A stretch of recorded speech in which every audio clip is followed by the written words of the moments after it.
Hello বন্ধুরা, good evening. আমি রীতা আর ইয়ার family ব্লগসে তোমাদের সবাইকে স্বাগত ও ভালোবাসা জানিয়ে নতুন একটি ব্লগ শুরু করছি। দেখো, আমি কিন্তু পুরোপুরি রেডি হয়ে নিয়েছি। আর এইদিকে এই যে মেয়েও রেডি হয়ে গেছে, তো দুজনেই রেডি হয়ে গেছি। এখন যাব চলো কেক কিনতে। তো হাতে এই দেখো পয়সার ব্যাগটাও নিয়ে নিয়েছি। তো চলো একেবারে কেকের দোকানে গিয়ে দেখা হচ্ছে। কপাল খারাপ হলে যা হয়, কেকের দোকানে এসে দেখছি কারেন্ট নেই। তো এই লাইনটা নেই। তো কেকটাকে ওরা আইসক্রিম ফ্রিজে ঢুকিয়ে রেখেছিল, তাই তো দেখো এই কেকটাকেই নিয়েছিলাম। আর এখানে বাবা বলে লেখা রয়েছে। মেয়ে যেহেতু দিচ্ছে, তো মেয়ের নামে মানে মেয়ের বাবা হয়, তো সেই এতেই বাবাই লিখে দিয়েছে। তো এখানে প্যাকিং চলছে। আর এই দেখো কেক তো নিয়েছি, তারপরে এই যে এইগুলো নিয়েছি। এগুলোকে জানি না, কিন্তু খুব ইচ্ছে ছিল অনেক দিনের। তো এখানে এই লাল স্যাশটা দিয়েছিল, তো বললাম লাল স্যাশ নেব না, হলুদ কালারের এই স্যাশ দিতে। তো হলুদ কালার আবার পাল্টে দিল। যেহেতু এখানে এই হ্যাপি বার্থডে লেখাটা হলুদ কালারের আছে, ওই জন্য স্যাশটাও আমি হলুদ কালারেরই নিয়েছি। তো কেক তো নিয়েছি, দেখতেই পাচ্ছ টেস্ট অ্যান্ড বাইট থেকে। তো ভীষণ ভালো লাগে। তো ওই টেস্ট অ্যান্ড বাইটের এই কেকের টেস্টগুলো এত ভালো লাগে, তো ওই জন্য এখান থেকেই নিয়েছি। আর এই যে পেমেন্ট হয়ে গেছে, তো চলো সমস্ত কিছু গুছানো হয়ে গেছে। এরপর বাড়ি গিয়ে তারপর তোমাদের সঙ্গে দেখা হচ্ছে। তো চলো তোমরা সঙ্গে থাকো, দেখতে থাকো, ভীষণ এনজয় করো। আমরা কেকের দোকান থেকে চলে এসেছি। এখানে চলছে কালকে চিকেন চাপের জন্য প্রস্তুতি। চলো তোমাকে দেখি। এখানে চিকেন সব কাটাকুটি করেছে আমার মা। আগে থেকে না করে রাখলে না অনেকটা দেরি হয়ে যাবে। তার উপর কালকে একটু তোমরা জানো যে ও মানে কম্পিউটার ল্যাপটপ এগুলো সব মানে রিপেয়ারিং করে। তো কালকে একটা কল এসেছে যে ল্যাপটপ সারানো, তো যেতে হবে 7টার সময় বেরিয়ে পড়বো। তো কালকে কিছুতেই আমি একা ছাড়বো না, তো সেই ক্ষেত্রে আমি তো যাবো সাথে করে। তো ওই জন্য আরও তাড়াতাড়ি করা। তো আজকে রাত্রিবেলা কী কী সেলিব্রেশন হবে না হবে সবটাই তোমাদের সঙ্গে শেয়ার করব। আর কি কি কিনে এনেছি দাঁড়াও তোমাদের একবার দেখিয়ে দিই। এখানে প্রথমত বেলুন আছে, বেলুন এক প্যাকেটই ছিল, আর বাদ বাকি সব কিছু লুজ দিয়ে দিয়েছে। তো কেকটা ফ্রিজে আছে বলো? কেকটা ফ্রিজে আছে। ফ্রিজে না রাখলে তো কেকটা তোমরা দেখতেই পেলে, কেক আনতে গেলাম তোমাদের সঙ্গে শেয়ার করলাম। এইবারে এই মোমবাতি নিয়েছি, মেয়ের বেলা সবসময় ছোটো ছোটো নিই, কিন্তু এইটার স্পার্কেলটা নিয়েছি। তো এই তো চলো এগুলো গুছিয়ে নিই। আর এইগুলো কেন বলো তো, আগে তোমাদের মেটেরিয়ালটা দেখিয়ে দিলাম। তার কারণ হলো আমার বর মিক্সিতে পেস্ট করে দেবে, সব পুরো এক হয়ে যাবে। তো ওই জন্য আগে তোমাদের দেখিয়ে দিলাম যে এই ইনগ্রিডিয়েন্টসগুলো দিচ্ছি। তো এরপর পুরো এক জায়গায় পেস্ট করবে, তারপরে কী করি না করি সবটাই তোমাদের সঙ্গে শেয়ার করছি। চলো। তো আমি রান্নার হিসাবে কিছুই সাহায্য করছি না মাকে। তো আমি চলে এসেছি প্যাকেটটাকে নিয়ে, যা আছে সব ডেকোরেশন করতে। আমি কি ডেকোরেশন বলতে তো কিছুই করবো না, খালি বেলুনগুলো ফুলিয়ে খাটের নিচেটা পরিষ্কার করা হয়েছে, ওখানে ঢুকে দেওয়া হবে। চলো, আর তারপর যা হবে রাত্রির 12টার সময় হবে। তো চলো, তো আমি এখন বসে বসে বেলুন ফোলাচ্ছি। আর ওই দেখো আমার মা বসেছে বেলুনগুলোকে বাঁধতে। একটা বাঁধা হয়েছে সবে আমাদের এখন, এই যে পিঙ্ক আর ব্লু। আর ওইখানে বসে আছে আমার পুতুল, তার নাম হচ্ছে মিহি। আর এই এখন বসে বসে বাঁধছে। তার মধ্যে এই যে আমরা কিনেছিলাম হচ্ছে 2টো লাভ বেলুন। এটা কতটা লাভ লাগছে আমি বুঝতে পারছি না। এই যে এর মধ্যে একটা এই যে ফাটাতে গিয়ে নখ এত বড় বড়। এইটা মায়ের জন্য একটা ফেট, ঠিক আছে, কী করার, ওখানে একটা লাল আছে, ওটাই ভালো, ঠিক আছে। আমি এরপর এই অরেঞ্জটা ফাটাবো। চলো এই সরি ফুলাবো, ফুলিয়ে নিই।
তো দেখো তো সাজানো গোছানোটা কীরকম লাগলো। তো এইরকমভাবে নিজের মতো করে সুন্দর করে গুছিয়েছি।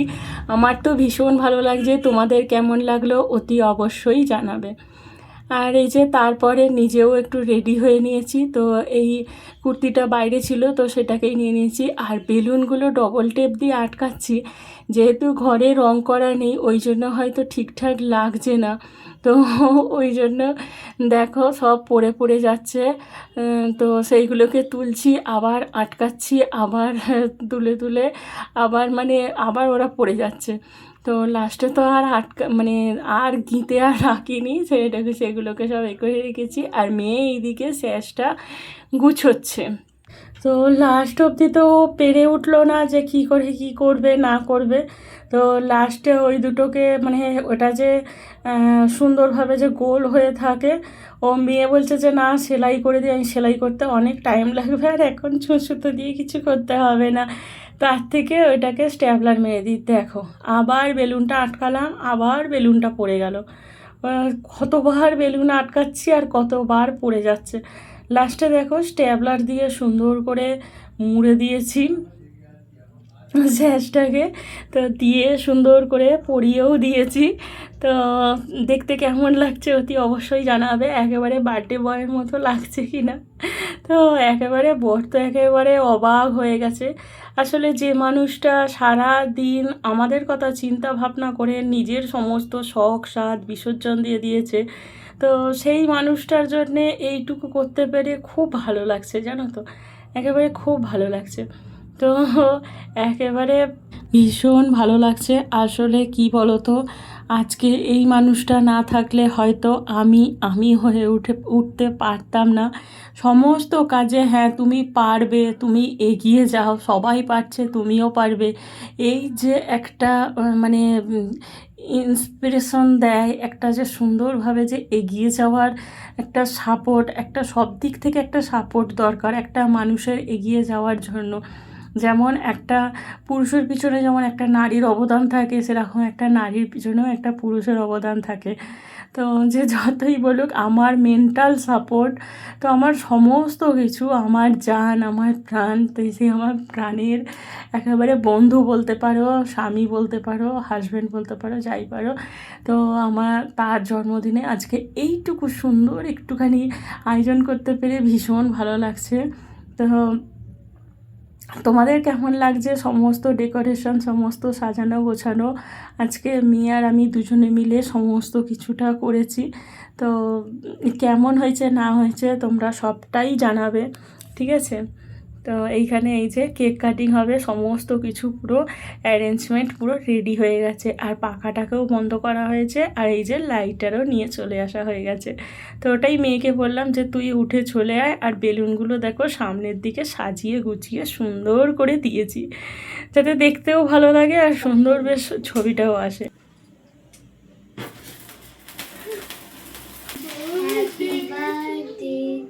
এই স্পার্কেলটা তো একদম অল্প একটুখানি জ্বলেছে, তো যাকে যাক যতটুকু জ্বলেছে ততটুকুই ভালো। মানে ভীষণ আনন্দ হয়েছে, একটা সুন্দর মুহূর্ত মানে কাটালাম, একটা সুন্দর সন্ধ্যা তিনজনে মিলে খুব সুন্দর, খুব মজা করলাম, খুব আনন্দ করলাম। আর এই যে তিনজনে মিলে একসাথে বসে কেক কাটছি, কেননা আমরা তিনজনের সাথে একেবারে একে অপরের সঙ্গে যুক্ত। তিনজনের জন্যে বাঁচি, তিনজনের জন্যে তিনজনের সুখেতে থাকি। তো ভীষণ একটা আনন্দ হলো। আর এই যে কেক খাওয়া নিয়ে ভীষণ আনন্দ, হাসি মজা সমস্ত কিছু হচ্ছে। আর আমার মেয়ে বলছে যে না আমি একটু কেক মাখাবো। না, নষ্ট করে লাভ নেই, যতটুকু খাওয়ার খাও, বাদবাকিটা রেখে দাও। তো এই যে কেক কাটিং হচ্ছে, আমাদের ভীষণ মজা হলো। তো আরও একবার বলি যে স্মৃতির খাতায় তুলে রাখলাম আরও একটি পাতা।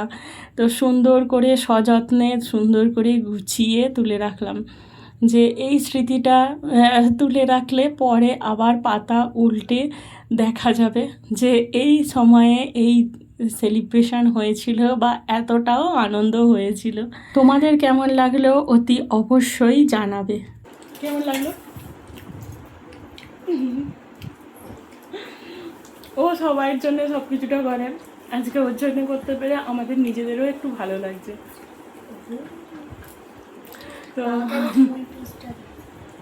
আমাদের এই যে কেটে কুটে নেওয়া হচ্ছে বাটি করে, যাতে খেতে মানে সুবিধে হয়। তো চলো আজকের ভিডিওটা এই অবধি, কেমন লাগলো অতি অবশ্যই জানাবে। দেখা হবে অন্য একটি ভিডিওতে, আবার কালকে নতুন একটি ভিডিও নিয়ে হাজির হব। এখনও কিন্তু বার্থডে সেলিব্রেশন এখনও কিন্তু পুরোপুরি শেষ হয়নি, মানে খাওয়া দাওয়া এখনও বাকি আছে। তো কি কি মেনু রেখেছি না রেখেছি সবটাই তোমাদের সঙ্গে শেয়ার করব, তো তোমরা সঙ্গে থাকো। আজকের মতো টাটা।